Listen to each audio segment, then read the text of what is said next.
In this video, we're going to talk about a couple of special situations that can happen that don't happen often, but they can happen enough to where if you weren't aware of this, it could cause you to buy a starter motor where you really didn't need the starter and you really had a larger problem. So let's say that you have a condition where the starter makes a clicking noise, but the motor doesn't crank.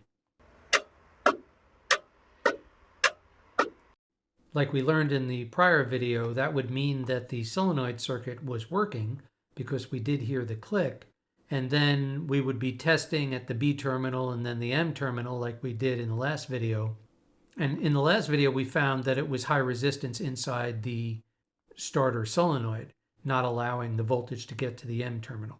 But what if we got 12 volts at the M terminal when we were turning the key to the start position and the starter still didn't turn? That would lead you to believe that the starter motor itself was at fault. And that would be a good deduction because more often than not, that would be the case if you got those readings. But occasionally, you might come across a situation where you have a seized engine and you would get the click from the solenoid and you would get the proper voltage down at the M terminal, but the starter wouldn't crank because the engine is locked up and it's not allowing it to crank. So in the field, what you'd have to do if you had that situation where you had the M terminal getting 12 volts, we would take a breaker bar and a socket on the harmonic balancer in the front of the engine and just try and turn the engine in both directions a little bit to see if it's seized. And if you can't turn the engine, then don't blame the starter. But if you can move the engine, then you're pretty safe to say that the starter was at fault. And like I said, this doesn't happen that often, but you look pretty foolish if you order a starter motor and call the customer and tell them that they needed a starter motor. And then when you go to change the starter, you realize that the engine is seized. And then you're calling them back telling them that they need a motor.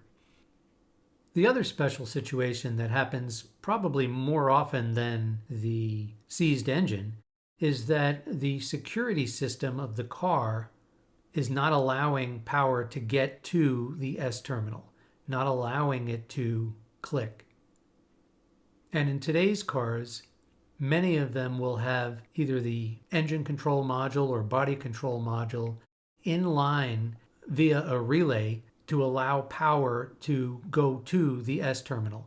And what this does is it will allow the ECM and or the BCM to have control of a relay that would be in series with these other switches that would then give those modules a way of inhibiting the starter from working.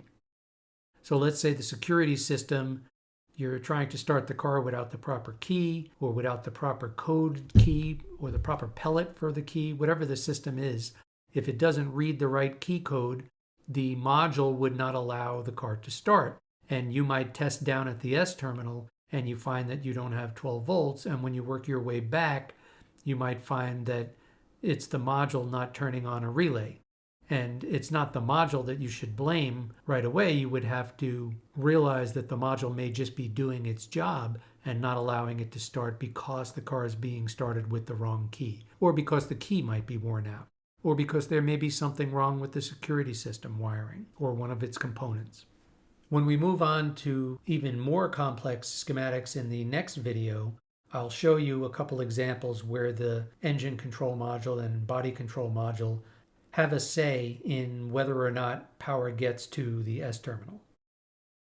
So just keep these special situations in mind when you're doing your thought process for your diagnosis, and realize that if you're not getting 12 volts to the S terminal, it could be also a security system, but you would see those items on the schematic like I'll show you in a following video.